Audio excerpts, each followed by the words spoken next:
Hello and welcome to the Teenage Retrospect, a podcast where we look in the minds of aspiring young individuals and learn how to live happier, healthier lives. Today, I have the pleasure of introducing Godsfavour, the first black head boy of the UK's top private school, Westminster School. So, would you like to introduce yourself? Thank you so much for the introduction, Danny. So like you said, my name is Godsfavour. I am a year 13 student at Westminster School. And for those of you that don't know, that is a private school in central London near the Houses of Parliament. It's been around for like 1,000 years. It's really old. But yeah, I am really excited today to talk about, my experience going from a state school to a grammar school, as well as talking about some points on social mobility. So yeah. Okay, so Westminster School. I haven't seen it in the news any time in the past 10 years. Eton, we're quite popular. We have our fair share of prime ministers. We have our clan of royalty. That's what makes it stand out, I guess, to outsiders. What would you say makes Westminster stand out? Well, Mahmudur, we also have our fair share of prime ministers. Whether or not I know who they are, don't question me on that. But I think there are a few things that make Westminster stand out.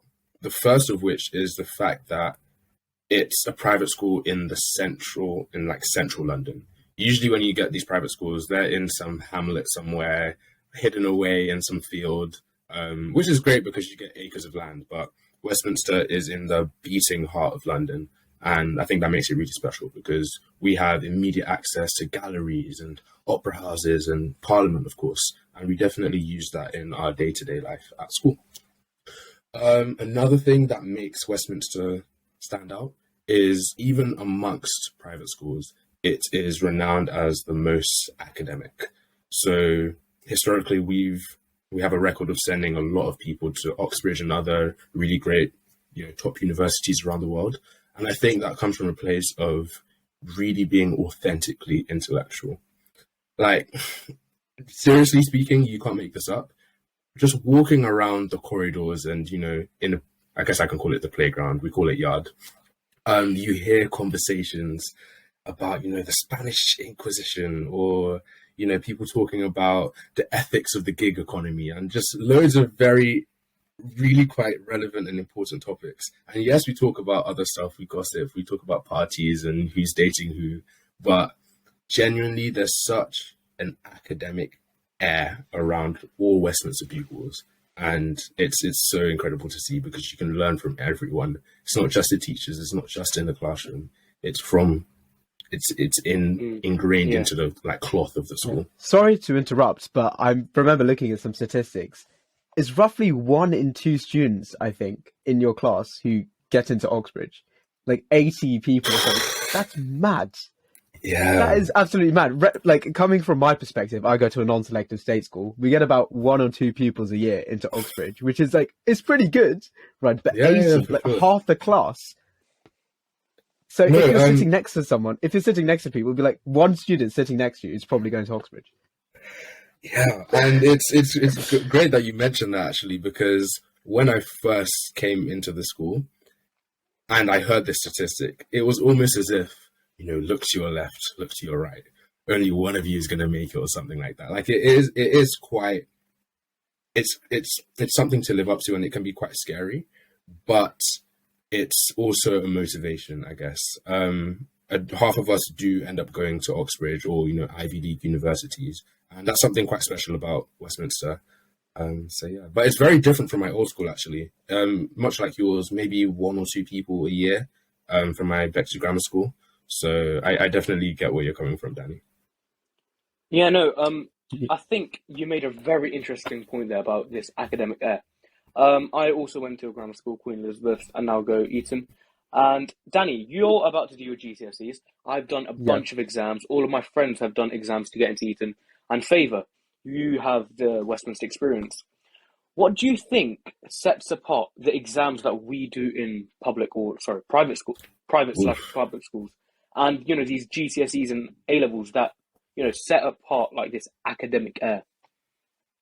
Okay, cool. In terms of the entrance exams into Westminster, they are the single hardest set of exams I've ever sat in my life. they tell you, you can't revise for it too much. Boy, you better revise hard because those are very difficult exams. At the time you take them, you obviously have only I don't even think you've sat your GCSEs yet, actually. No, you haven't. So that's the only knowledge you have base to go off of. But they go so far above like GCSE knowledge on purpose, just to like you're not meant to be able to ace the exam, of course, but it really is quite intense and a bit demoralizing. I remember leaving the exam hall thinking, well, there we go. It was a nice ride, but I'm definitely not coming here. But yeah, I guess they're designed for you not to do super well, I guess. Okay, Danny, how about GCSEs? Do you think they really... I mean, GCSEs... Okay, to be honest, I feel like GCSEs, you don't have to have... You just have to be a hardworking student if you want to do well. I've looked at, I think it's a King Scholar exams, which is like 13 plus or 16 plus or something. Yeah. But they are absolutely crazy. So the 13 plus exams, so that's like year 8 students, right? If I were to sit there right now, I genuinely don't think I'd get in. I'm not like there's about 10 people who pass that exam. Whoever passes those exams, I don't know how they do it because it is mad. Like the English different. one, bro, absolutely. So I mean, comparatively, they're more like their brains are like adaptive. I can't even describe it. They just know what they're doing. Like their brains are just fixated upon everything. Right? I don't know. I'm waffling a little bit, but with the GCSEs, it's more like most of it is just memorization. I can't lie. Like there's a little bit of a problem solving aspect, mainly in maths. But at GCSEs, if you just work hard, you can do well. But with private school entrance exams, you actually have to be like incredibly intelligent to do well. Yeah. I mean, if I were to offer my own perspective, I think the difference between GCSEs and these exams we're talking about, well, standardized exams, they have this set of rules and like these set of like, written out things that everyone needs to know in order to, ace the exam. And, once you look at the spec, there's a clear structure to follow. You know what to revise, you know what sort of questions are going to come up, how many marks the questions are going to be. Whereas, with Eton entrance exams, Westminster entrance exam, I think they test more like inherent ability or in the inherent intelligence that many of us might have or might not have. I think they test your ability to adapt as well, because they'll throw in questions that look really easy. They look really easy until you actually start answering the question. It'll be a maths question with like two variables x and y, and you think to yourself, "Oh god, this is easy," and then you start trying to work out what the answer is, and you're like, it could be anything. This pressure, this being able to adapt to the pressure, especially, I think might set apart GCSE exams and these selective exams. Yeah, for sure. Yeah. For sure. I think you raised a very good point about adaptability, because I feel like intelligence itself, because you could be intelligent at different things, right? Like people are intelligent at football, whether like footballing IQ or whatever, knowing where to play the ball. But I think genuine intelligence is being able to apply that intelligence to every single situation. And yeah, I think that's what like those exams really like test. Like just being able to apply intelligence, and not just English, but also maths, but also maybe even science sometimes. I think that's really what sets about people. I mean, exactly, especially since the entrance exams, they know that the people taking them, they won't have all sat the same exam boards, so they can't prescribe any specific, like, if it's chemistry, they can't provide any specific subject, I guess, information to test you on. So they test more your critical thinking and your problem solving and the foundations of your knowledge of chemistry, as opposed to just spec points, which relates to what Mahmudur said earlier. Yeah, but like talking about your experience from a state grammar to private school, there's always been this talk about, book smart and street smart. And I would definitely say, going from my old grammar school, Kiwi, to Eton, I've seen a very, very different in types of intelligence. I feel like those at Kiwi, there were many people who just sat down, read, memorized, and just spat that out onto paper. And that's why people thought, oh, look, he's smart. Whereas at Eton, it's more like, he can do this, but he can do a ton of other things as well. Not only is he smart, but he's smart. He's sporty. He's musical. He's all of that as well. So going from grammar to a private school, do you think you shared the same experience as me? I think in at Westminster, people don't just, revise or study for the exam. They have academic interests, sometimes beyond even what they take for A-levels. So if they're, a full STEM student studying maths, further maths, physics, and chemistry, they'll have a vested interest in philosophy and psychology and history. And, they'll give society talks on that with such detail and such depth that you'd think that they study it full time. It's really, really quite impressive. And whereas at Bexley Grammar, which was my grammar school, I found that it was more, just studying for the exam, which was great because, we got good grades and we got good, results. But I do find that Westminster people have more multifaceted interests in terms of academics. And yeah, you'd find all of that on top of the fact that, they have a grade 9 in, sorry, not grade 9, they're grade 8 in violin and piano. And, they're a drama student and everything. And like you said, they have such many more, I think it's because of the resources that they have available to them. Just by going to grammar school, likely you have very, very rich parents and they can afford to give you those private tutors for your music and afford to send you to drama school whenever you can. And it could be a case of, the resources available to private school students that allow them to explore all of those interests outside of their immediate academics. For sure. Fair enough. Okay, but both private schools, especially Westminster and grammar schools, they have this sort of pressure on the students, especially. Both types of institutes are known for delivering or helping students reach their academic potential.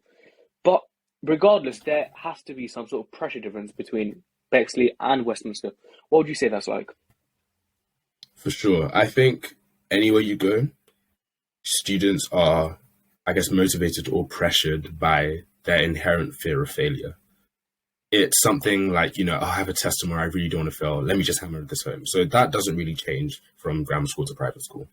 I think a new type of pressure that I've seen by being at Westminster is quite crazy. It's kind of like generational pressure because some of these pupils come from longer lineages of old Westminsters. Old Westminster's a term for someone that used to go to Westminster. So old Westminsters who have all gone to study at Cambridge or Oxford or Yale or Harvard.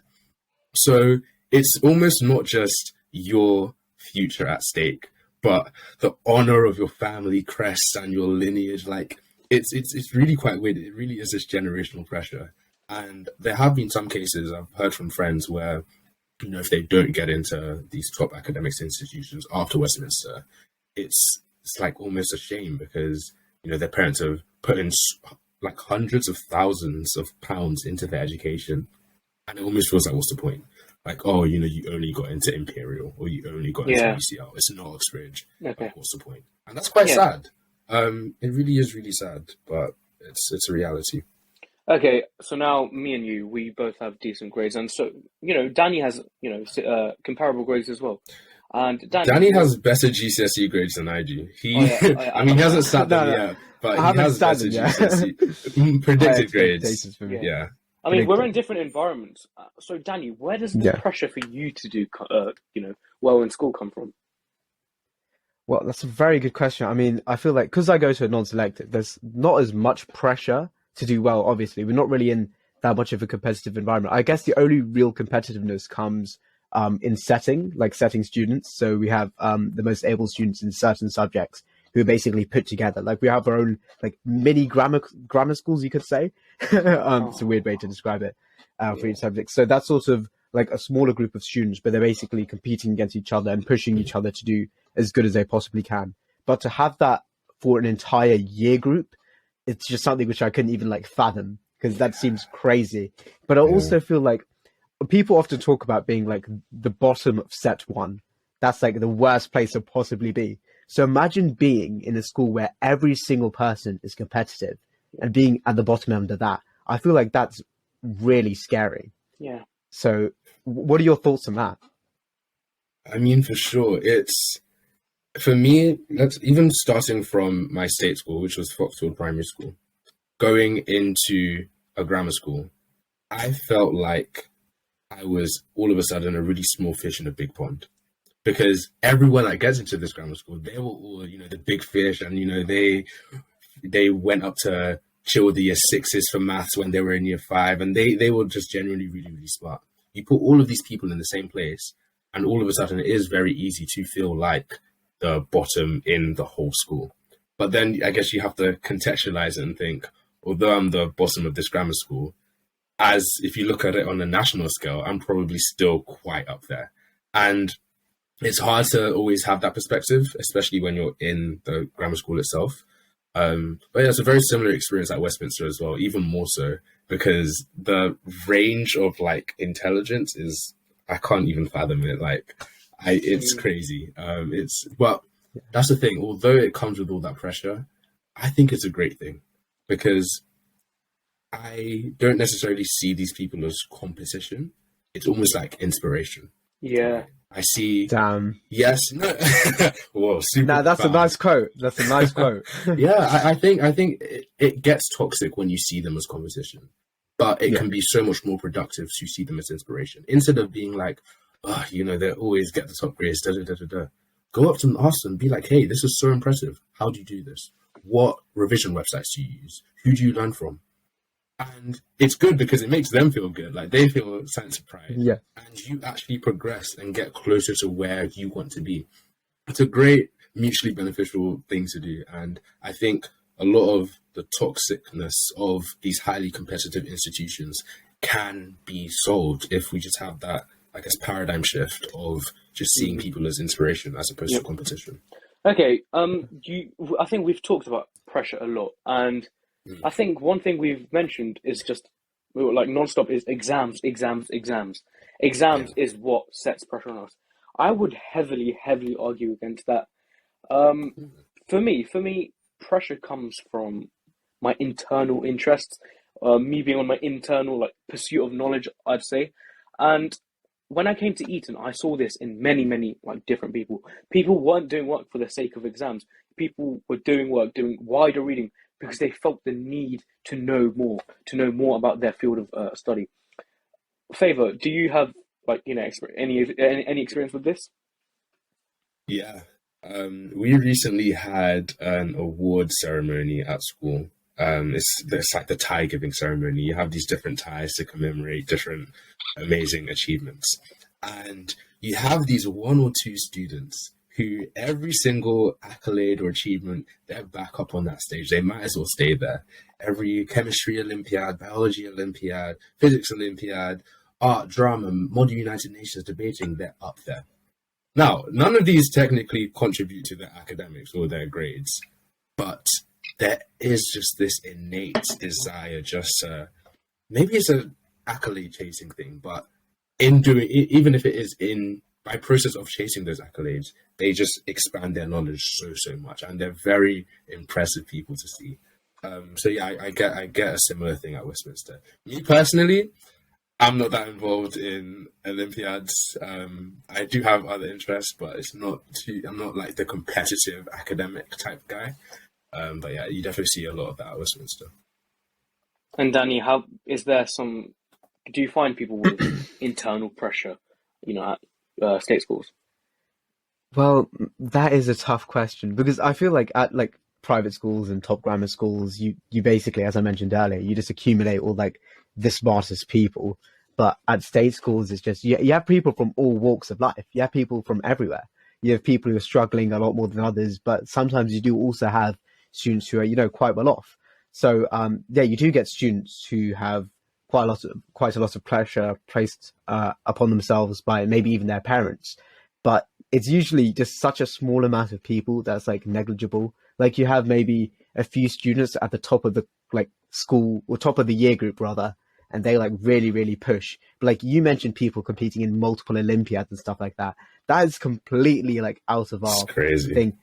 We had one student in my year group who competed in the Maths Olympiad, which is like a big achievement for the school, and well done on him, because he is absolutely incredible at maths in my eyes. And that was about it. Like I competed in the maths challenge, the normal one. Years, I think we do it basically every year, but just Olympiads are pretty much unheard of around here. So just to hear about students, just competing in one Olympiad would be crazy to me. But seeing students compete in Olympiads for like subjects which they don't even study, like that's mad. That means they're one of the top students in that subject without even studying it. Yeah, it's crazy insane. to me. It's insane. I think, I mean, the way we're talking about students doing all of this stuff just makes us sound like Supermen. But I think we should also take another, take on this. Sure, students are different. The types of people are different, stereotypes and all that. But on the other side, what's the teaching like? The teaching. See, this is it's a great question actually, because before coming to Westminster from Bexley Grammar, I thought, whoa, these guys are getting half their students into Oxbridge. They're the top academic institution in the country. They must have some super high tech teaching programs where they directly transfer the spec into the students' minds. It must be crazy. Genuinely, I thought it was insane. The classrooms, they use the same PowerPoints, the same textbooks, the same teaching methods, right? And I think that's very important to be transparent about. There's no super high tech direct feeding into the brain. I think what it is, it relates back to what Mahmudur said about that internal pressure to just do well. I think because first of all, it's so much more selective than grammar schools or state schools. You already have every student going in there already super highly motivated. And just by nature of that, yes, they receive the same teaching from the teachers as pretty much any other school, but they just have that super, super crazy drive to do so much more at home. Another thing about the education is the fact that there's almost no classroom disruption.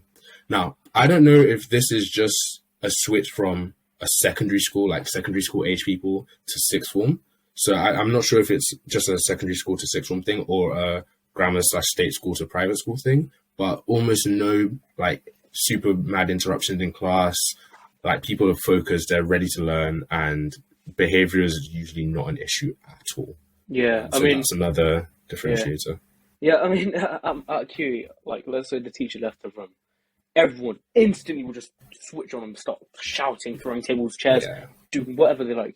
At Eton, we're doing a test here, and the teacher walked out. The teacher didn't say anything like, "Oh, I'll be back in 2 minutes," or the teacher wasn't like, "Oh, don't cheat." Just walked out without a word, and nobody moved. Everyone continued doing this. Nobody asked, "Yo, what'd you get for question number 10?" Everyone just continued working. That was insane. But again, let me just compare Eton and Westminster for a bit. I think this is why we could be seen as better by 90% of people. Our teaching is very, I'd say, holistic. Yeah, sure, there's the exam side of things, following the spec and all. But what I saw when I went to Eton, number one, class sizes incredibly small in comparison. I have max 10 people per class. Number two, every single lesson we go off the syllabus. Why? Because we do the subject for a reason. We do the subject because we like it. So instead of just covering everything in such a shallow manner as detailed in the spec, we always go above and beyond. We'll start referring to some next level economists who's not even mentioned in the textbook. Admiring their work. In physics, we start doing essays, physics essays, because we like to. That's number two. And number three, I think the teaching style at Eton it's more comfortable and discussion based. As in, one thing that caught me off guard is that students are never scared to go up and against the teacher in terms of opinions. Students aren't scared to speak against the teacher. Students aren't scared to go "Sir, what? I thought this was the law. What are you saying?" Whereas in my old school, it'd be like, "Okay, here's the teacher. My guy knows everything. He's going to teach you. You're going to take from him." Whereas at Eton, it's more of it's a two-way system. Both mutually benefit. Students teach teachers, because some of the students are crazy. Teachers teach students as well. Danny, am I right in saying what I said about teachers doing everything? I am bewildered right now. I am absolutely bewildered. Man's maximum of 10 students per class. For me, I think it's maybe 14. But that's why still we're sorry. 4 more, guys. 4 more. That is Oh my absolutely gosh. mental. Yeah. Like we have about every class is like 30 people in it, 28 maybe if we're Yeah. lucky, Yeah, which is yeah. huge. And I mean, actually, in all Wow. fairness, you guys do raise a very good point. I don't think teaching is that different just based on what you guys have said. It's Because not. in the classes that we have, I mean, for bigger classes, it's a little bit harder to do, but we do have discussion. Like I have a history class, for example, with a teacher who's really, really passionate. And our class is really lucky because all of the students are also very passionate about it. So we have like genuine discussions. We, for example, talk about which factor was the most important in leading to World War II and stuff like that. And we have genuine debates about it, which we're really lucky to have.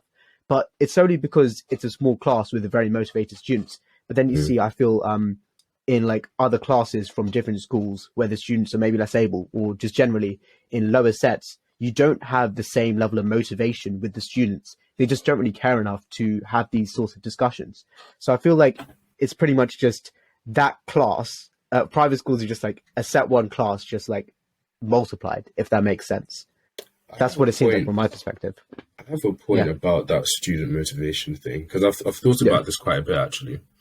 Okay. I think something, and it was quite small, that occurred to me when I joined Westminster, is in one of my first biology lessons, we were given a brand new textbook, right? We were given a brand new textbook, no previous owners. When you open the front cover, there are no other names. This textbook belonged to me. And at first, I almost couldn't believe it. I was like, hold on, as in, okay, do I need to share this with the class or something? They were like, no, this is yours. And like I said, it's a really small thing, but I think what that did to me mentally was it showed me, whoa, like I'm given enough respect and enough like almost importance and trust to be like almost the custodian of this textbook. And it made me want to rise. I know it's really small, but it almost made me want to rise and live up to that expectation and that like trust. I think I'm really fortunate to have that because of the increased access to resources that these private schools have.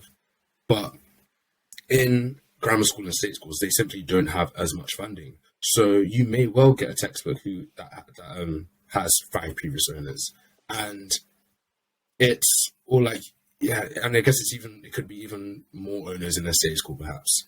But I think it's really quite special just to be given your own things and your own brand new things just to yourself. And I think it almost gives you that motivation to do well because you've been given so much trust and responsibility in something.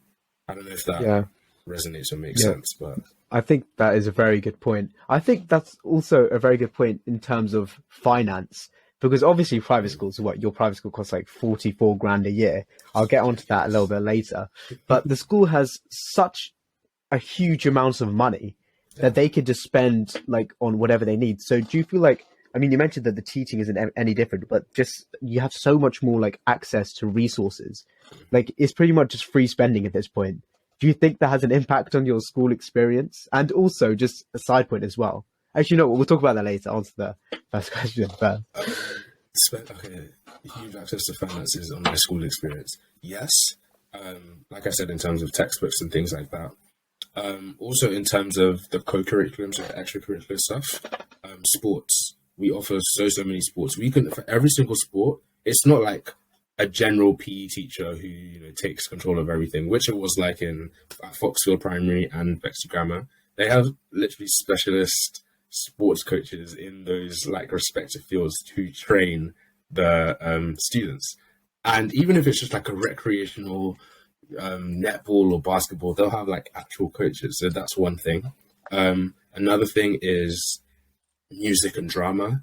They have like very, very soundproofed almost studios for people to practice their violin, piano, drama. They organize multiple performances a year with like full costumes, amazing recording and camera equipment. And I think having access to all of those extra resources kind of enriches the experience as a whole. And I noticed I haven't really talked about the academics. I'm mostly focusing on everything else because I feel like the money's seen there. Like it really enriches that other part of the school that state school, private schools may not have to, at their disposal. That's the word. Yeah, fair enough. But the other question which I had, so this is a hypothetical scenario. Okay. Take a straight grade six student, right? Grade, I think that's B. Yeah. Place them. So currently they're at a state school, they get sixes. Place them at Westminster School Oh, I love from this. Yeah. year seven all the Yeah. way until A levels and university. Yeah. First of all, what are their grades like? Second of all, what's the like extracurriculars like? And thirdly, what university do they get into? Right. At year 7, well, Westminster actually technically starts from year 9 to year 13. So let's Public say school. put them in at year 9. Yeah, public school. I know. Public, got it. Let's say put them in at year 9. I think their grades at first may struggle to, or like their academics may struggle to keep up with everyone else, but give it a year or two or a few terms and you'll see them start to rise a lot. And I think this really has to do with just the immediate environment that they're in. You know, there's this saying that you are the average of the 5 people you spend the most time with, right? And I think when you're in, and I think Mahmudur has spoken about this on his LinkedIn page before, when you are in a classroom of super academic students who are always asking these questions and getting these top grades, all of a sudden it's like, whoa, it's almost like a diffusion of, I don't want to say ideas and just excellence that goes into you, and you start to rise to that, right? And I find that people often don't rise above the opinions of themselves, the opinions that they hold to themselves. If all of a sudden you're seeing everyone around you, they're really academically excellent, you almost by virtue of being there kind of raise your standard to believe that as well. And you start to rise to that standard. You work a bit harder, you study a bit more, you ask the teacher a few more questions, and you will generally start to see your grades rise. So to actually answer your question, I think their grades will rise from 6s to 9s, 8s maybe. In terms of what they do as co-curricular or extracurricular activities, they might pick up an instrument maybe. They're definitely going to be more involved in sports. Drama, they might feature in a performance or two. They'll have access to that enriching extracurricular and they'll take full advantage of that. In terms of university, I mean, I'm a strong believer that you should go to the university that's, you know, the best course for you, just not in terms of name or status, whatever. But they will have the choice to go to these really academic institutions, and they won't be limited by their grades anymore. So I really genuinely think that you'd see a transformation simply because they are around students and teachers who are, you know, I don't know, who may allow them to believe that they're so much more excellent than they currently believe they are. And I'm not saying that teachers in grammar schools or state schools don't do that. I know that they do for a fact. I've had amazing teachers in those schools, but I just think that it's almost more so in these private schools, public schools. Damn. Good answer. Good answer. Fair enough. I was quite surprised by that, but I think that does make sense. I'd also like to apply that question to Mahmudur with not Eton, but QE. So take a grade 6 student, place them at QE boys, let's say from year 7. So the idea of the grade 6 student is that obviously they start secondary school at year 7, but if they were at a state school, they'd end up with 6s. What would they end up with at QE boys? And also long term, how would they end up doing? All right, thank you for asking the question. I haven't spoken in a while. I think with QE, Yeah, sorry about that. I think with QE, the answer is a bit different to what Favour said. I think I would say I was in the position of a grade 6, not a grade 6 student, but I was definitely, after joining QE, I was not like the big fish. I thought I was. I joined QE and everyone else is smart. I'm just like, oh my God, like, fine. And I was actually, you know, towards the bottom of the pile. And from personal experience, what I'd say is it's very, very demoralizing, very, very demotivating. Why? Because you get placed into set 7. The number itself is fucking like horrendous, and you're just like, bro, I'm in set 7. Yeah, sure, I'll go QE, but that's normal for me. I'm in set 7. All these men are in set 1. I can't compare myself to them. But like after doing my GCSEs, it's kind of a fallacy. Set 1 and set 7 I got grade 9s in maths. Set 1 and set 7 in science has got grade 9s in science. And this is a kind of illusion that I felt into. I was just like, yeah, you know, academics isn't really for me. I'm in set 7. I'm at the bottom of the pile. Let me just do something else. And I'd say this grade 6 student, if he joined QE, he would find himself at the bottom of the pile. He would also think to himself, bro, why am I here? Like, I'm meant to be smart. Why am I in set 7? I thought I was smart. And he might end up getting like a toxic kind of mindset within himself. He might start, thinking about work in a toxic manner. He might think it's not for him. He might think he's a failure. I would say it's not. It wouldn't be a positive experience for him. That being said, I think another thing is that the standards are much higher, and if the standards are much higher, what you're actually expected to get just becomes much easier to actually obtain. As in, let's say, from a state school perspective, a grade 9 is for the selected few, whereas in a selective school, everyone is the selected few, and getting a grade. Oh yeah, come on, quoting that. Sorry, getting a grade 9 was just the base. It was the base layer that everyone was meant to achieve, and the roof for academic potential just increased. And so, whilst I was looking at everyone in Set 1 doing all of their stuff with like maths Olympiads, as you mentioned, what grade 9 mattered to me, just started depreciating in value over time.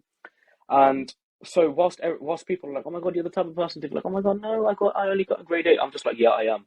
I'm just used to it at this point. I'm sorry. Yeah, I know it sounds egotistic, but like, so from the environment I came from, I'm used to grade 8s and 9s. They're not as special to me. So to answer your question, the grade 6 student might suffer. I think we've been talking about academics quite a lot. We've been talking about teaching, students, the culture around those, how they differ from state, grammar, and private schools. I want to take another kind of perspective on this, because this is something the media is very interested in, and pretty much this area of discussion is very sensitive and prone to like judgment by others. But the culture in private schools, Eton being an elite public institute, or private, I don't know which one, but and Westminster being a leading academic one. What is the culture around elitism and other stuff? The stuff that we need to talk about, sexism, racism, all of that. What is that like? That's a great question, actually. I'll start with the racism.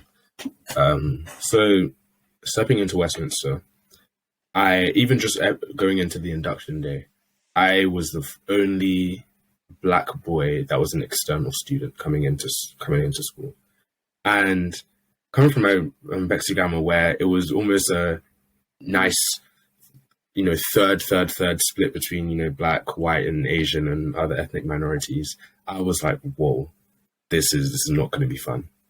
And I joined school during the aftermath of the BLM movement. So there was a lot of talk about that. It was a hot topic, and the school was trying their best to, be involved in that. And I think they did an okay job. There were a few incidents that the school could have handled better, but they commissioned an independent review, an independent race review. So we got external people to produce a report on the school in terms of racism, asking students for surveys and just understanding how the school approached race as a whole. So that's that. In terms of sexism, Westminster is all boys from year 9 to end of year 11, so before sixth form starts. And speaking to a lot of girls, it almost feels like the girls are put in to fix the boys. And this is a common story that you get when you ask any of the girls. They're like, yeah, before we get there, boys can be quite rowdy in lessons, and they're very entitled, very domineering, and it's quite hard for girls to integrate into Westminster, because all of a sudden, they've earned their place at the school and they're equally smart. They're here to get their grades and get into whatever institution they want to go into. But they're having to put up with being spoken over by the boys. The facilities in terms of even something as simple as toilets. In our like humanities building, the boys have a huge bathroom and huge urinals and toilets. You often find girls standing in line waiting to use the bathroom when they also need to get to their lessons. And it's just small things like this that make it seem like Westminster isn't as accommodating for girls. And don't get it twisted, Westminster, like they do a lot and they're trying their best, but there is a lot more to be done in terms of, reducing sexism. And not even on an institutional scale, but just in terms of students and the way they speak as well. There are some, I guess, sexist comments that are made, and that's why it almost feels like the girls are there to fix the boys and set them straight. Yeah, I'd just like to comment on that actually, because I remember reading an article about there was a mention of rape culture at Westminster School. I think there was like a dossier made, like a huge document talking about it. Did you want to comment on that? What are your thoughts on it? Yeah, so there was another independent review on harmful sexual behaviours that was commissioned for Westminster, and it ended up being like a 40-page document that was released to the public. And it was after the Everyone's Invited movement. I'm not sure if you guys are familiar with that. It was in the media. And there were quite a few testimonies from Westminster School students. Now, it was a very sensitive time at school because it was such a prominent topic, but people wanted to speak about it, but you had to be sensitive, and people felt like the school danced around it in terms of public like assemblies and stuff. So it was quite a sensitive time, but the school did well to commission that independent review, and they've set out to plan to try and reduce harmful sexual behaviours in the school, and they are being open and transparent about that. So I'm very, very proud of how the school has handled that, and only time will tell as to whether or not the situation will improve, but I'm optimistic that it will, and I think the school's doing well to alleviate that situation. Yeah, it's really good to hear that things are being done about these issues. It's really good to hear, especially considering like the history, stuff like that. Yeah. Oh, you asked about elitism as well. Should I? Oh, sorry, Mahmudur, can you talk about elitism at Eton? I'm sure it'll be the same. Ooh, alright, cool. Okay, I'm from East London. I live in Dagenham. I've never had to pay for my education. My accent still is different. Well, not now because I have to, but my accent still is different to most Etonians. Now, stepping into Eton, I think me knowing this, me going like, bro, these people are different. They're from different backgrounds. They're not the same skin tone as me. They're rich. I had this. I was like, stuff is gonna happen. Stuff is gonna happen against me, and I think this idea just made me much more sensitive to like the small things. I feel like many of the times, if someone said anything against me, I'd instantly subconsciously be like, are they doing this because of my race? Maybe are they doing this because I don't pay school fees? And God knows what their true intentions are. But me being a brown person, I am perfectly justified to be sensitive given history, the history between Britain and South Asia, and I feel like students themselves, they might not understand why we feel that sensitive. And that that means that many go like, oh my God, you're a snowflake. The whole snowflake culture on social media just really annoys me because, like, yeah, I'm a snowflake, but there's a reason for it.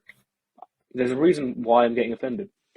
Elitism in Eton, I wouldn't say it's not like how everyone thinks. Nobody goes around going like, oh my God, I'm a noble, I'm part of a noble family, or like Daniyaal owns a whole castle in Scotland, or I'm Lord Campbell. Nobody says that stuff.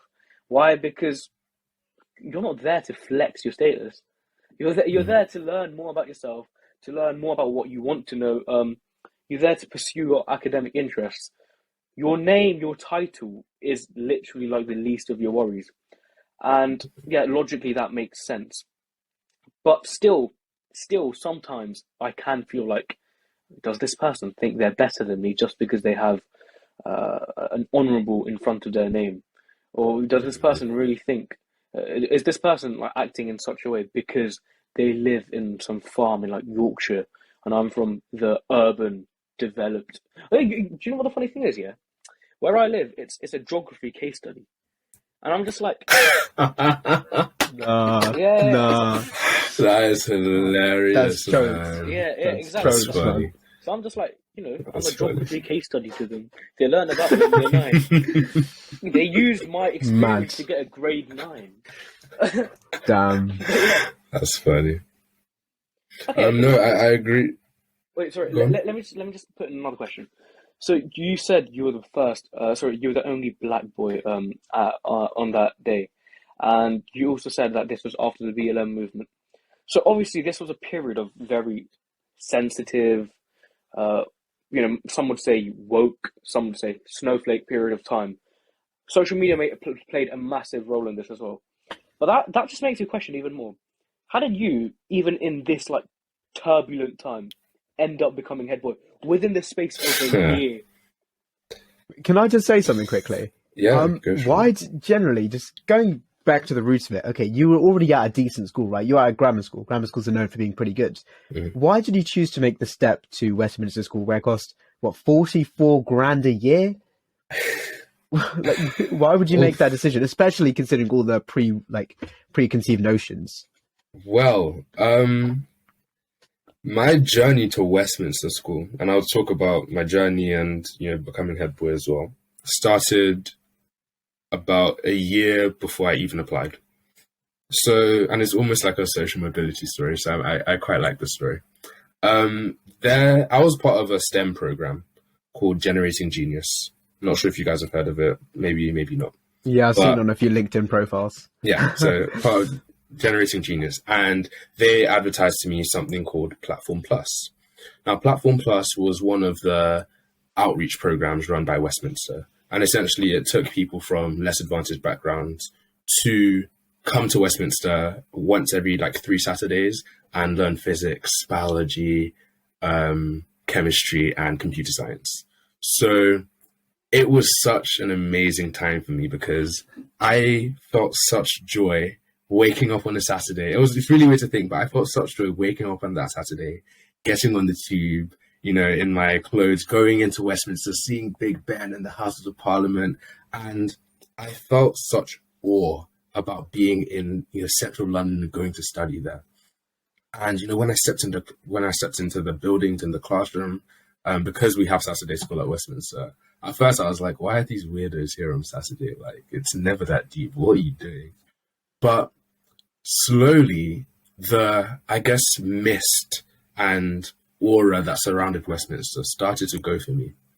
Because I was there. I was in the classroom. I was being taught by the teachers. Yes, not officially as a student, but I was actually there. I had that access to the school.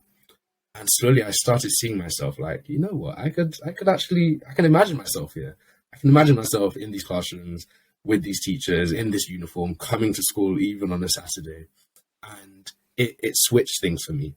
It went from, no, this is crazy out of reach to, no, this is possible.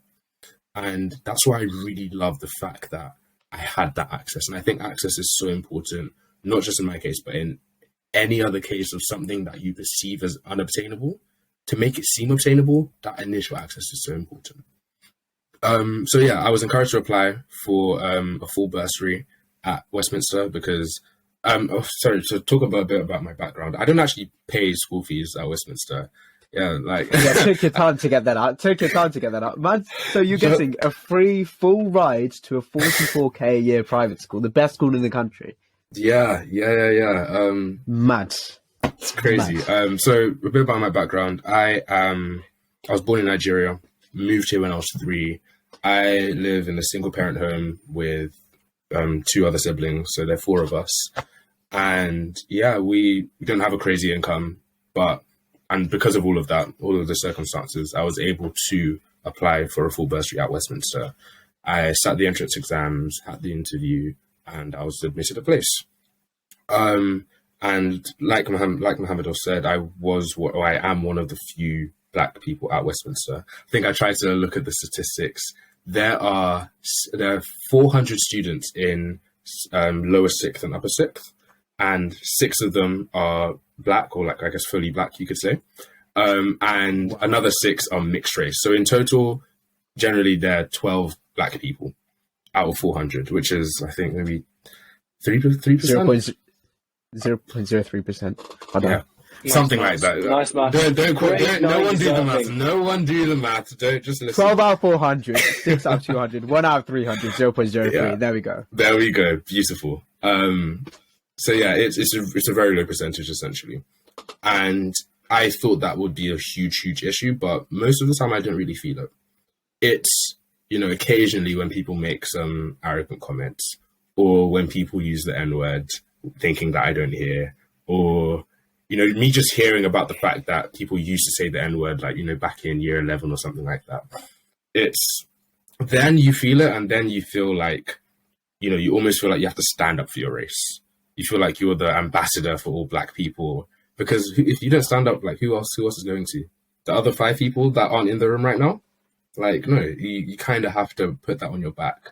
It gets a bit tiring, but luckily it's not that bad at Westminster. It's been maybe a couple occasions at most, but when it does happen, it's not very fun. To talk about how I went from just going into head boyship, I think it's more about my character, not to toot my own horn or anything, but I think character and the way I treated and respected people was really, really important. Often it's not, I guess, the grand gestures or, the assembly talks and, the doing amazing feats in school that gets you to a position like that. It lies in the way you treat people. It's the fact that, walking into the school, I have a conversation with the security guards.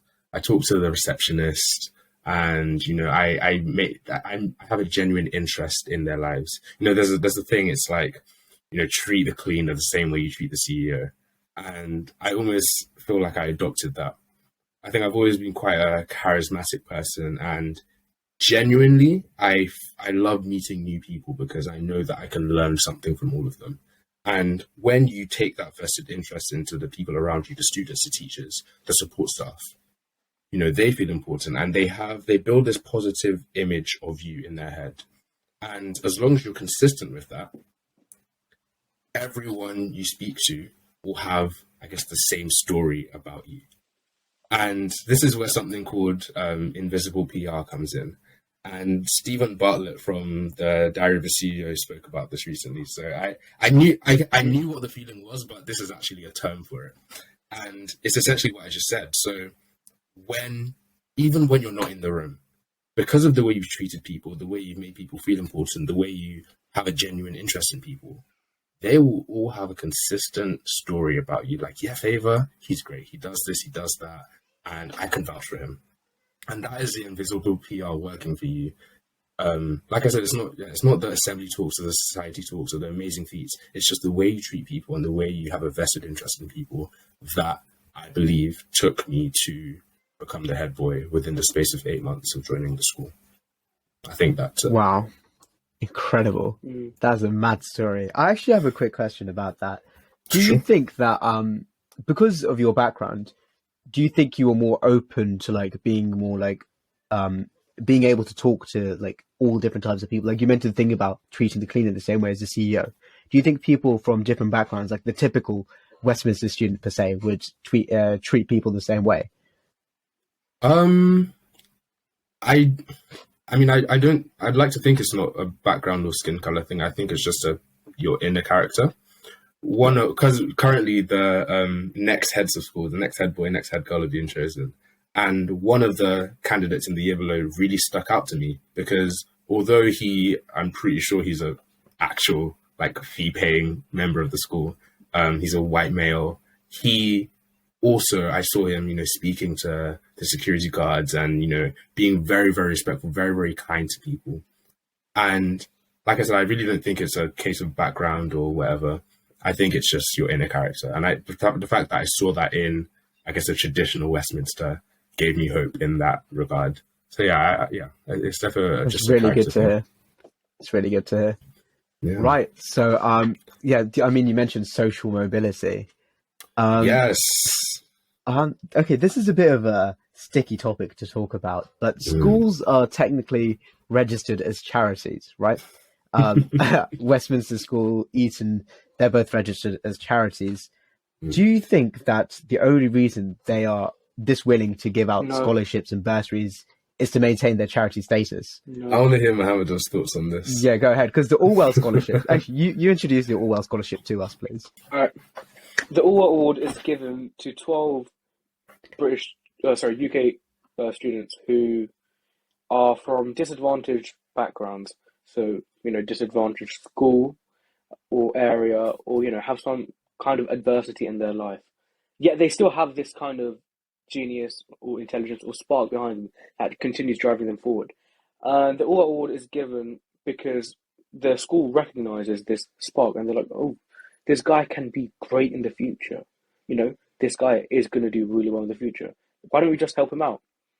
And like some of the Orwell people, they're insane. Like one of my friends, he comes from like the most basic state school, from Stoke, and my guy has 13 grade 9s. Wow. And then there's me. Man said 13. Yeah, then there's me coming from QE with I didn't get such goated grades, but yeah, there's that. So that's who the Orwell Award is given to, and whether they use that because to maintain its charity status. No, I feel like Eton genuinely has an interest in helping people. We have funded many schools. The London Academy of Excellence, I think around a sixth of it is funded by Eton, along with other schools. I got rejected from there. I applied to LAE, I got rejected. That's their loss. That's their loss. 100%, yeah. Yeah, we have another partner boarding school, which that is a state boarding school, and Eton funds them as well. Why? Because I think Eton, especially the higher ups, genuinely see they're really nice people. I've spoken to the headmaster. I've had dinner with him. They're extremely nice people, and you never think, oh god, this guy has like a 200k salary. You never think, oh god, this guy's rich. This guy's mint. There's no way he's going to talk to me. But they genuinely will talk to you. They will try to find out more about you. Why? Because they're nice people and they want to help others. So Eton has a bunch of charity things that they do. And no, I don't think it's because they want to. Danny, I know you want to mention avoiding taxes. No, I don't think it's because they want to avoid taxes. I think it's just for greater good. Utilitarianism. Wow. Yeah, I agree. Same thing for Westminster. I agree. I think it's probably quite a cynical approach to assume that, or to think that they only do it just for the tax deductions. Because actually, funnily enough, Westminster, I'm pretty sure, operated at a loss last year, financially. Which I don't know the details about that, but I don't know if they are a charity for tax deductions, then maybe they're not doing it very well. Anyways, I do agree that they do it from a place of actual genuine interest in helping the community. It's no secret that these schools are incredibly privileged. I think they recognize this privilege, and it is almost their duty to give back to the community in terms of fully funded scholarships, whether or not that's the Orwell Award or full bursaries, or helping out the community with the homeless drive or 24-hour football. In terms of that, I think these schools, although they are charities, which is weird because they're private schools, so it's a weird thing to comprehend, but I do think that they understand their privilege and they genuinely want to help out the community in any way they can. Yeah. It's good to hear. For reference, that wasn't my viewpoint. I was just trying to get the no, for sure, yeah. Just needed to clarify that. But okay. So with this, I think it's also a good idea to talk about these new sorts of, new upcoming schools. These Brampton Manors, these LAEs. What are your views on them? So they're sort of they're the super schools. They get students from disadvantaged backgrounds, and they basically just change them. They turn them into beasts. Some of the students who come out there are crazy. So what do you think about that? Whatever they're feeding those kids, I want a piece, because they have found the secret sauce. They found the KFC recipe, the mix of spices, and they are doing well. This year, I'm pretty sure they got 89 Oxbridge offers. Yep. I don't know how big the year group is, but regardless how big it is, 89 Oxbridge offers. That's more than it's more than Westminster. Westminster usually leads the pack. I think for the first year, Brampton Manor has overtaken by a significant margin, which is absolutely insane, considering it's a state school. It's selective, right? It's selective, but it's technically state, so it's not grammar. Yeah, they're very much cracked the code, and I commend them because it's crazy to see. But yeah, they found the formula and they're doing very well. Mahmudur, do you have any thoughts on that? Well, I actually do a kind of project with LAE, and I've been there. I've met a lot of people. I've made friends with a lot of people, and bro, I'm telling you, the kids there, like, when I talk to them, I would never think this guy got like so many grade 9s. It's literally like I'm speaking to like Etonians, but from another background. Because with Etonians especially, I'm just like, I'm looking at you, I never think you're in the first 15 for rugby. I never think you do so well in your GCSEs as well. And that's the exact same when I go talk to LA kids. I'm just like, what? You're smart. You're telling me that you are smart, wearing Nike tech fleece and all that. You're smart. I'm just like, well, it kind of blows my mind. And I think LA, Brampton Manor, they have also stopped. I think they've extracted themselves from like the stereotypical, revised grind sigma male mindset where you have to study 9 hours a day to get grade 9s. I think they've taken a much more different and some would say relaxed view. I know that LA they don't do lessons after 1. The period from like 1 to like 3 or 4, whatever, is just for like sports or society. Surely that's not every day though. That is every day. That's the thing. It's different. What? They don't follow the stereotypical way That's of crazy. teaching. They've extracted themselves. They've taken themselves away. They've run a kind of risky experiment, and it's worked. It's worked. That's what Brampton Manor is very different as well. They don't follow the usual, work till lunch and then have like an hour break, then work till the end of the day, then go home, be stressed with homework. They don't follow that either. I think it's this open-minded thinking, and a lot of it is inspiration from Eton, Westminster, Charterhouse, all of these schools. Because many are like, oh my god, they have money, they can do whatever they like. Just don't listen to them. There's like that kind of negative stereotype. Whereas Brampton Manor, LA, they've actually reached out to these schools. They're like, oh, they're doing something. Why don't we take some inspiration? Let's adapt it. Let's do it in our own way. And look, it's succeeded clearly. Yeah, 100%. They've done some absolutely crazy things, and I think in terms of social mobility, they have done some like excellent things. Like I think a very, very high proportion of the students there are first generation university students. So they'll be the first people to go to universities in their family. So they are pretty much paving the path for their own future. They're building their own future. I think specifically, it's probably a good idea to talk about, we have such a high proportion of Brampton Manor students. Some people are trying to sort of degrade their success by saying it's because Oxbridge are trying to get more students from disadvantaged backgrounds in to make themselves look better, and that's why private schools are getting less people in. What do you think about that? I think historically it's no secret that there have been a much larger proportion of private school students getting into these Oxbridge institutions. I think maybe 7% of the UK population or the UK students are privately educated, but a much larger percentage, I don't know what the percentage is, of the Oxbridge intake is from those private schools, if that makes sense. And I think because there's been such a rather quick change in that, so there's these institutions are actively trying to get more state school and grammar school students in, and basically non-private school students in. I think because that's been so quick, it's quite like, whoa, they're stealing our places. What's going on? I pay £40,000 a year for my son. Why isn't he here? Da, da, da, da, da. I think there is that anger around it because it's happened so quickly. But at the end of the day, Oxbridge isn't going to take a student that isn't capable of being there and isn't deserving of being there.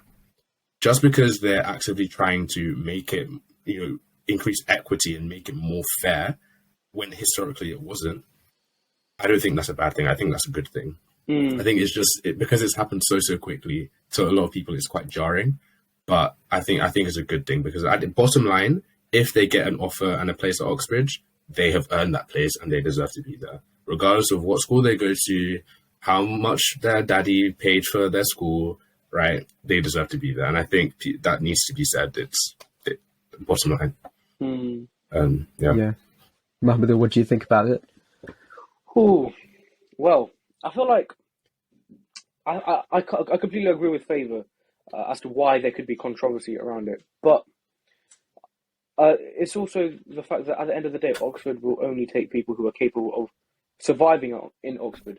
Now, why do you want people from state schools? Well, number one, I'd say, from a macro perspective, we're becoming much more globalized, right? And ideas from all around the world are becoming more, they're increasingly important to us. Their innovations, their ideas, their technologies, we're starting to use them. We're starting to adapt them. We're using them. We're using them for our sake. So I'll just ask you the question: on a micro scale, why would Oxford just be full of private school students when globally that's just not the case? You need diversity because diversity, globalization, it's what's driven us with this insane technological innovation, social media, World Wide Web, all of that stuff. A lot of it is because of diversity. We've we've decreased, racism. We've started to become more accepting of other ideas. And back in the day, people probably would have been like, "Oh my God, he's from China. Why take his iPhone? Why not get my iPhone manufactured from California?" Bro, it's the same iPhone. And now we're starting to accept that. Now, if Oxford was a factory, then hopefully in a few years we're going to be like, yeah, sure, he's from Brampton Manor. Yeah, sure, he's from Eton. But, he still does the same job. He still is as perfectly as capable of an investment banker. I shouldn't prioritize one over the other. Now, opening your doors. Oh my God. The Spotify people are probably so confused. That's why you should watch the YouTube. Yeah, hop on YouTube. I had to get out. Opening your doors in such a way just gives you greater access to a bunch more ideas, and these ideas are driven by differences in backgrounds, differences in culture, differences in upbringing, and I think it will take a bit of time for people to get used to that. Yeah, fair enough. I was going to another question that I was going to say is some people say that they're not really a fan of private schools and grammar schools in general. So in Finland, their education system has become so good wherein all the schools are the same. And that could be on the issue of funding. That could be different things. In terms of funding, actually, I think something very interesting is that although Brampton Manor doesn't have the private school funding, I think it's more about how the funding is used. Because, for example, I got told by some students at Brampton Manor that students interested in going to med, Brampton Manor pays for them to use a service called Medify. And that's they know where to use their funding because you don't find that at very many schools. They're very strategic with it. They put a lot of effort into that. But so what are your thoughts on private schools and grammar schools existing in general? Because some people say that it sort of contributes to the divide in society Classism, from the earliest ages. Yeah, classism especially. I think in terms of, I'll talk about private schools first. At the end of the day, it is a good, right? It's a good that you're selling. And in an economy where there's a demand for a good, there will be supply. If you just think about it, it's basic demand and supply, right? People are willing and able to pay those incredible prices for the school. And so there are seats and spaces available for people to pay, if that makes sense. And I think as long as it's in demand, then they will continue to exist. If, these ultra high net worth individuals deem that, actually I don't want to spend this insane amount of money to send my kid to school, then that as that demand increases, we could see a phasing out of these private institutions. But just like anything, if there's a demand for it, there'll someone that's willing to supply. And I think that won't change. Although I do get that the Finnish have got it right. They've got it amazingly. The education system is world renowned. I don't know. It's just different. And I think in the UK, at least, there will continue to be a provision for those. In terms of grammar schools, I don't know. I've heard the debate that they shouldn't exist in the first place. Just comprehensive schools in general, or state schools in general, should just be elevated instead of just having state schools here and grammar schools supposedly here. Everything should just be elevated. I get that view. I don't know. I don't have too strong a stance on it, particularly because I guess I went to a grammar school. So I don't know how much perspective I can bring. Mahmudur, do you have a 100%. All right, cool. different view on it? Number one, about Finland. Well, I think we need to be careful when we start using examples like that. The Scandinavian countries are regularly reported as the happiest countries in the world, and all basically they're at the top for all the good statistics, and education is one of them. But like because there are so many statistics that they excel at, is it really like justified to be like the reason for this is because of their good education, or is it more a case of they have a good education because of this? Causation and correlation, basically. I don't think we can use Finland as such like a strong example, because they go to that everything else they do as well. Maybe a good education system is a consequence of that instead of a cause. As for sorry? No, I said fair. Yeah. As for grammar schools and stuff, if we're gonna talk about economics like Favour did, then I think it would just be a misallocation of resources to have someone who, isn't as willing to do, well academically, or isn't as aspirational as others, or isn't as potentially high achieving as others. It would be a misallocation of resources to put them in a space where they're in an environment where everyone else is. I think that's what private schools and grammar schools, they try to do. They try to create a safe space for a certain group of individuals. I've said this many times before, but Eton is a place where you can happily and safely be unique without being judged for it. Grammar schools is where you can just revise 10 hours a day and be praised for it because you're, being driven to the top sets. And to have, for these spaces to be open to everyone else, not only would it, change the point of these institutions in the first place, but with the fact that we're talking about education, education is a massive thing. It's going to have very, very long-term consequences on our economy, on us, everyone. It's going to have a very massive impact. To make such a decision, bun grammar schools, make everything a comprehensive school, forget all the private schools, the for Tories. I don't think making such a massive statement of something so, trivial is like the best way to go about it. And even running experiments in the first place is very risky. You could potentially be messing up the lives of thousands of students. It's just, but I get where people are coming from. I'm going to challenge a point you made about, having more a safe space for more aspirational people, be those private schools. I think if we talk about where this aspiration comes from, it opens up a whole debate of various factors, right? These people who have access to private schools come from families where, their parents are the managing partner of their investment banking firm, or the partner in their top law firm, Magic Circle law firm, right? They have access to these role models and these positive influences that they can visibly see and aspire towards. And that could contribute to their intrinsic aspirations and, want for academic achievement. So I guess saying that it's kind of bunning private schools would mean that less aspirational people who simply are not necessarily less aspirational just because they're, I guess, quote unquote, less aspirational because they may not have the visibility and the access to these super high achieving role models and influences, right? Like I live in Southeast London, I live in Woolwich. A lot of the mums and dads of my primary school even were working class, maybe low middle class people who may not be, the top of their firm. Maybe they're entry level, or maybe they're like, manager or something. They're not as high in their respective careers and respective fields. So as students, as young people, as the children of these adults, we don't necessarily have as much visibility of super high success and high aspirations. That doesn't necessarily make us intrinsically any less aspirational.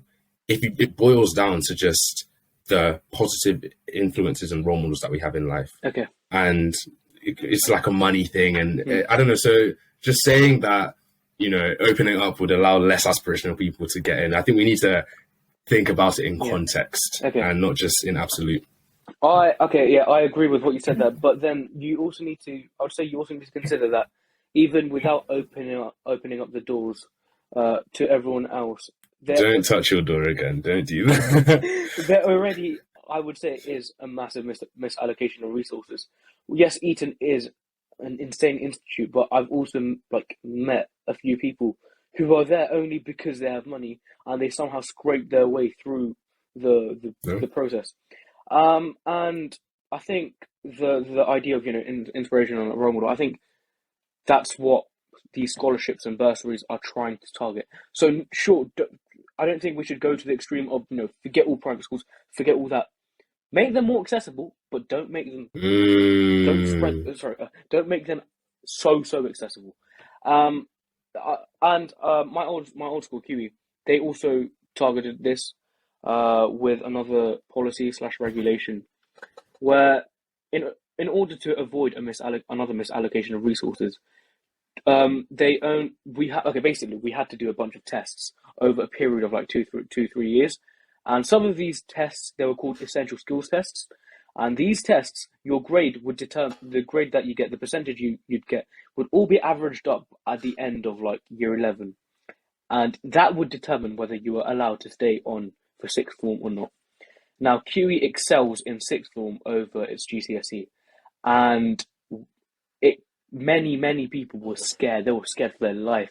They tried so hard to get in for GCSE in year 7, and they were so proud of that, just to be kicked out because they scored like 60% on one of their maths tests or not. What this does is, again, I think I'd say it's QE's attempt at avoiding another misallocation of resources, because I would not want to spend efforts on someone who just isn't going to do as well as I hope for them to.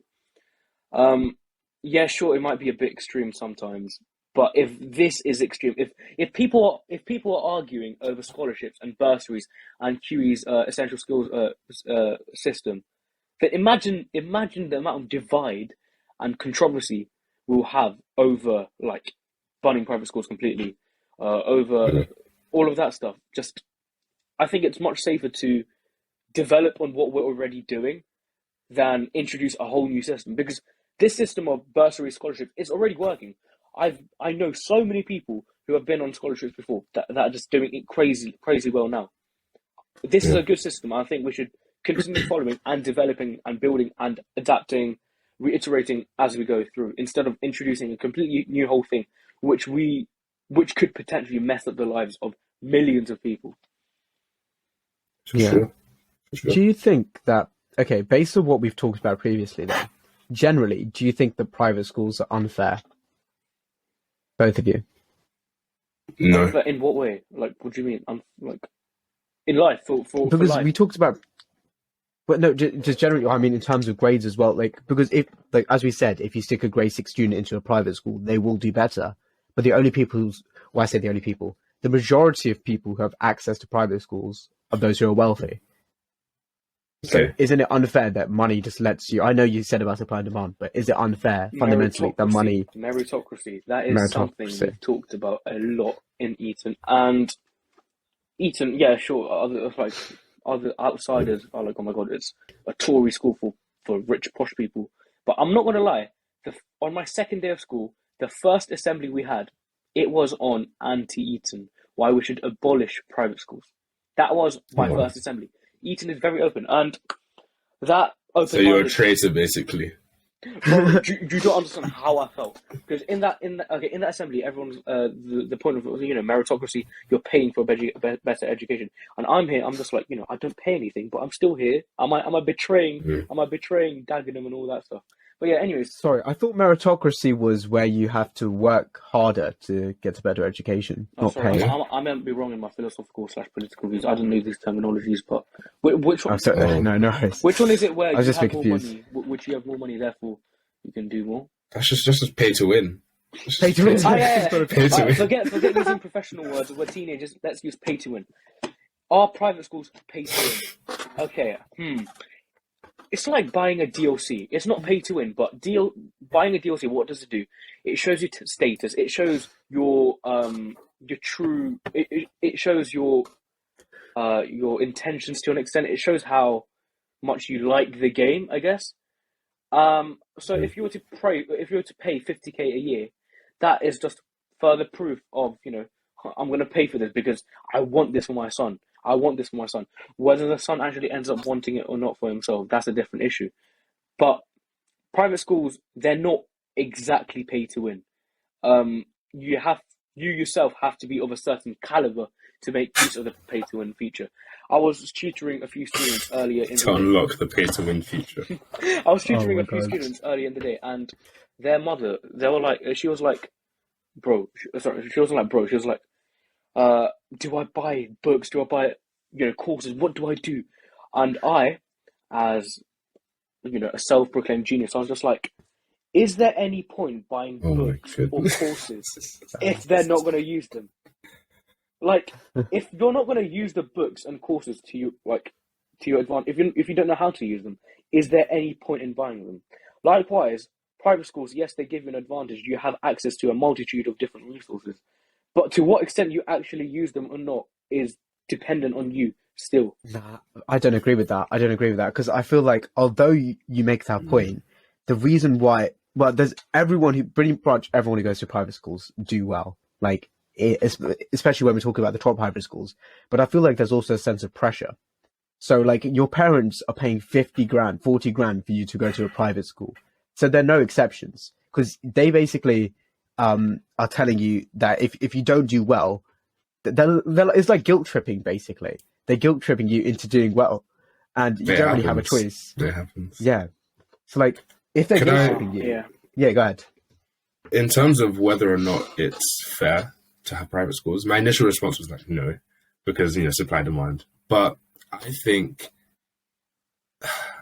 yes, not like just talking about private schools themselves, but just the fact that people are born into families that are able to send them to private school. Like that's just life. Life is just unfair in that regard. And I guess we all have to accept that just is the way it is. And yes, it's unfair. Yes, we can't control who we're born into. One person might be born into a working class family. Other might be the daughter or son of a billionaire that can go to a private school. Like it just is what it is. And we can talk about how unfair it is all day, but there's nothing we can do about it.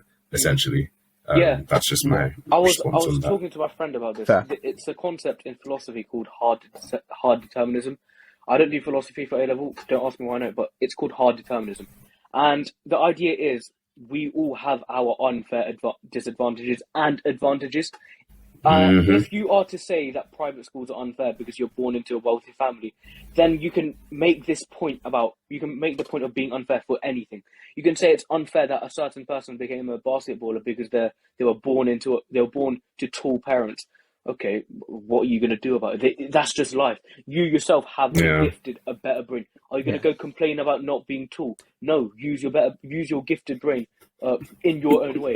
I know I'm 5'6". I'm sure I have a good brain, but that's why I said it. But yeah, anyways, we all have our unfair advantages, and to call private schools some more than others, obviously. More than others, obviously, but that again is just life. If you were to accept private schools as being unfair, you also have to accept all the other unfair aspects of life, and you also should complain about them as well. If you're going to make such a media scandal about bun private schools, you're born into a wealthy family, then why don't you do the same for being a basketballer or a footballer? Okay, you make a very good point. In all fairness, you do make a very good point. Do you have anything to say about that, Favour? No, I agree. Hard determinism is essentially the more technical word for what I was trying to say. it's just life. Yeah. So, okay, so I think what we've established, I don't know if I'm 100% sure on this, but private schools, in a sense, are unfair, but we have to sort of accept it because, like, that's just how it is. No. It's a bit of a stick. No. Okay, Well, that's what I got from that. okay. It's not unfair compared to everything else. It is absolutely equal unfair compared to our genetic advantages we might have. Some people die young because of their genetic diseases. Is that unfair? Okay, calling it unfair. What is it really going to do? Comparing genetics to money is a weird. It's hard to compare. But again, calling it unfair just adds a bunch of negative connotations. Whereas, in reality, as Favour said, it's just life. Calling it fair or unfair doesn't really change the reality of life. Yeah, but I do think we need to realize that we are both speaking from positions of being in private schools. Yes, so that's true as well. We're going to have certain biases and certain stances. But yeah, I think we can talk about that all day. So let's just probably move on. We can also also talk about Brampton Manor and Oxford intake all day as well, and which we will be in a few weeks' time, hopefully. A few weeks' time. We won't give any spoilers. We won't give any spoilers. Spoilers. In those episodes. But I think social mobility is a really good topic to discuss. We've talked about, bursaries, scholarships, Favour. I think you're very prominent in terms of social mobility, and you really, really place a high level of importance about it. I'm very passionate about it, yeah. What is social mobility to you? Good question. To me, social mobility, I think we need to realize that some people are... Let me give you a quote. Okay. This is a quote from Isaac Newton. It's... Okay. If I have seen farther than others, it's by standing on the shoulders of giants. Right?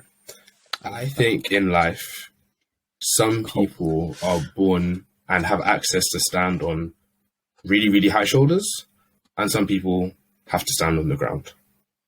And that's just a metaphor for, having those positive role models and having access to various things.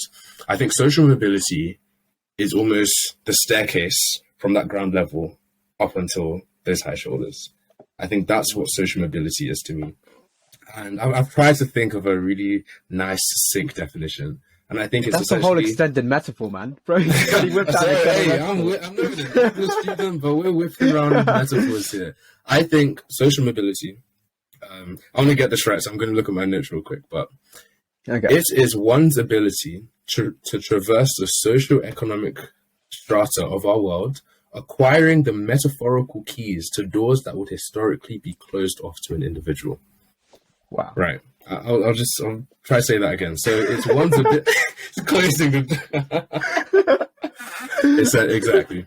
It's one's ability to traverse the socio-economic strata of our world, acquiring the metaphorical keys to doors that would historically be closed off to that individual. Now, what are these metaphorical keys that I'm talking about that open these doors? All right. I think one of them is visibility, and it links back to my journey to Westminster. By being on that Platform Plus program, I had that visibility of the school. It demystified it for me. All of a sudden, it was like I could see myself in this position that was previously unobtainable. Just having that simple visibility was amazing for me, and it allowed me to aspire to greater heights. Like, just generally, as a young black boy from, I guess, South London, the visibility, when I open Snapchat, the visibility I see is older people, on road, selling drugs, doing fraud, doing all sorts. Obviously, that's not the case for everyone, but that is, if I go on social media, that is hyper visible to me. And for some people, they, if that's all they see, they can find that really attractive, go down that life, and that's just is simply what it is. Would they have ended up in a very different position if they had visibility to something else? Absolutely. But because that was their visibility, that's where they ended up. Like I said, a very small proportion of people that applies to, but visibility is really, really important. Before I move on, any questions on visibility? Because I could really ramble about this all day. That makes sense. You deemed it you put it really well with your extended metaphor. Thank you. Okay, the next key, and I think that I'm going to talk about 3 keys. The next key for me is representation. Yeah. Even going, because I haven't mentioned this yet, but I actually applied for the Orwell Award that Mahmudur is on, and Twist. yeah, I didn't make it. I didn't even make it onto the testing stage. So there's the application initially, there's testing, and then there's interview. So I got rejected before the testing stage, which was kind of sad. But the reason I was able to even try and apply to that is because of representation. There was a guy called Joshua Adeyemi Yep. at and he's kind of like the face of the Orwell Award. If you go on the Eton website, he's on all the videos, and he's doing amazing. And I had access to speak to him, and I spoke to him. He gave me some advice, etc., etc. And because I had that representation there, I was like, yeah, I can see myself doing this. I can go there. And I'm going to drop another metaphor for you, right, in terms of representation. Here's how I like to visualize it. So in molecular biology, there's a process called cooperative binding. Now, cooperative binding concerns hemoglobin, which is the red pigment in our blood, and oxygen. Initially, it is really, really difficult for oxygen molecules to bind to hemoglobin, right? It's really, really difficult. And let's say the first one does. It works up it's really tough hill climb, but eventually it binds to hemoglobin. There's a structural change in hemoglobin after that first oxygen molecule was joined that makes it successively easier for the next to join, right? And then when the next joins, there's another conformational change that makes it easier for the next to join, and the next, until all 4 spots are filled. Now let's talk about that in terms of like real life concepts, right? To be the first, black person or whatever in a certain field is really, really difficult because there are no footprints in the sand for you to follow, right? You have to make those footprints yourself. You're the first to do it. But then once you're in that position, someone else that's aspiring to do the same thing is like, ooh, now this is difficult, but hey, that person's done it before. Still difficult, but I at least I can see myself in there. They walk like me, they talk like me, they're from the same place. I can make it too. That third person, hey, 2 people have done this before. I can definitely do this. Let me give it a shot. And that 4th person, my people have been doing that, right? We belong there. This is our scene. I'm going to make it, and that's it, right? It gets excessively easy when you have that representation in that certain field or certain career path. And I wholeheartedly believe that for sure. Yeah, for sure. So nicely put, man. Yeah, I've put a lot of thought into it because this is something I'm really, really passionate about, and I think I'm a little too young to be involved in it right now. Yeah. But in terms of future plans, I got a whole array of things I want to do. Do you want to elaborate on your future plan? Because he's very exciting here. Yeah, for sure. In the short term, yeah. When I go to university, there are loads of social mobility organizations such as the Zero Gravity Platform. There's the Social Mobility Foundation. There's the Oxbridge Launchpad and stuff like this. Whereas a university student, you can take on I think about 13 to 18-year-old to mentor them. Right, to mentor them and to help them either academically or be a positive role model that they need. And that even links onto my 3rd key of social mobility, which is mentorship and sponsorship. I think it's so important because a lot of the time, these people from less advantaged backgrounds, they, like I've mentioned numerous times, they don't have those super positive role models. Maybe they come from abusive homes or single parent homes where the parent is too busy working to like spend time with them and really instill those positive values in them after school, and they don't have that access to really have someone sit down, believe in them, guide them, tell them, hey, you want to try to do this, you want to try to do that, and just having that person believe in you and actually raise the opinion that you have of yourself. If you remember earlier, I said people don't often rise above the opinion that they have of themselves. And often you need that external advisor, that external mentor to be like, hey, you might not believe in yourself right now, but I believe in you, right? And I know you can do this. I know you're capable. And you just see that rise. You see such an amazing change as they try to rise to meet that expectation. So mentorship, sponsorship, or what's sponsorship? Sponsorship is essentially when I guess in a case someone can vouch for you. And I only really have one example of this because I'm not too sure on it myself. But when going into the Platform Plus program that got me into Westminster, the Generating Genius STEM program that I was a part of kind of validated, like, oh yeah, Favour's good, he can be on this program. They kind of sponsored me onto the program, and I wouldn't be on this call today if not for that kind of vouch for good character or whatever. So having someone to vouch for you and sponsor you and, you know, testify to your good nature or your work ethic is also really, really important. So yeah, those are my 3 keys. To finish off with the future plan, short term, involved in those mentorship organizations. Medium term, as I go into a career in finance, I want to be, you know, I want to be able to provide work experience to people in less advantaged backgrounds, increase that visibility and exposure to a world of finance. Whether or not that's focusing on increasing Black representation in finance, it could be anything, all up in the air right now. Long term, obviously, anything can change from now until much later. But when I have the funds and resources to do so, I want to, you know, be a trustee or be on a board of these organizations, perhaps even start my own. Because I benefited from social mobility so much, just being where I am today. And I wholeheartedly believe, like, I'm so passionate about being involved and giving back, essentially, to something that's benefited me so much. So yeah, that's my spiel. So great to hear, man. Honestly, it's so great to see that people who are in such like incredible positions as yourself are so willing to help out with 100%. Incredible positions. Well, we've rambled on for an hour and 39 minutes so far. Didn't expect to be this long. Well, you know what? I hope this discussion was valuable. Mahmudur, anything else that you want to say? Well, I think after today's discussion, I think I've learned a lot about myself as well. I've become, I've been able to reflect on my own views, and, you know, learn from Favour and you, Danny. And this conversation, I'm sure it's been talked about a lot. Many other news sites, media sites are talking about it, but we also want to play a part in getting the conversation rolling. Because that essentially, well, you know, getting everyone else involved in it is what's going to cause the change.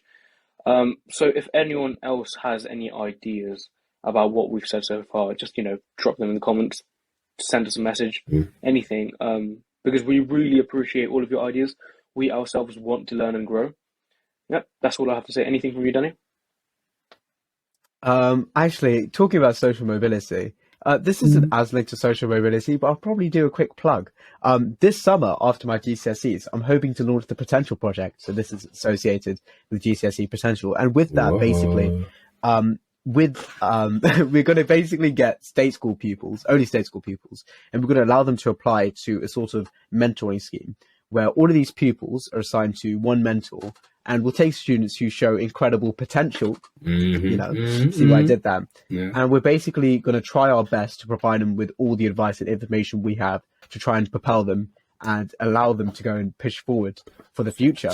So if anyone is in year 10 currently and moving into year 11 this September, keep your eyes peeled and make sure to try and apply for that. I will post tons of videos about it to try and get you on it. And quickly ask, who will be the mentors in this? Is it university students or who? Well, everyone has to have done their GCSEs, obviously, but it'll range from like year 12, year 13, maybe some uni students. I was going to talk to you later about trying to get you. I'm good. Hey, you don't even need to ask me. I'm on that straight away. Come on. Love to hear it, man. Mahmudur's involved as well, obviously, giving talks and stuff like that. But basically, we want to provide students who are not in as good a position as other people, and we just want to propel them and make sure that they can achieve their full potential. So keep your eyes peeled. Anyway, that's my rambling done. It's amazing. I love that. So summary time for this episode. Mahmudur, do you want to try and give a summary? There's so much stuff that we've covered. So much. Oh, okay. Sure. All right. What have we learned from today? We have learned 3 points. Okay, fine. 3 points. 3 points. Okay. Number one, Favour's point about vision. It bangs differently. Whether or not you'll reach your aspirations in the future, it depends on your vision and how much you think of yourself. if you limit yourself to a certain, expectation, you're not going to rise above that ever. That's number one. Number two, regardless of how many disadvantages we might have, there are also opportunities, an increasing number of opportunities for us to overcome socioeconomic adversity. This has been shown through, scholarships, bursaries, people like Favour. So, if you yourself are going through a tough time or thinking, I can't do this, man, I have this in my life, trust me, just persevere, because people have gotten through it.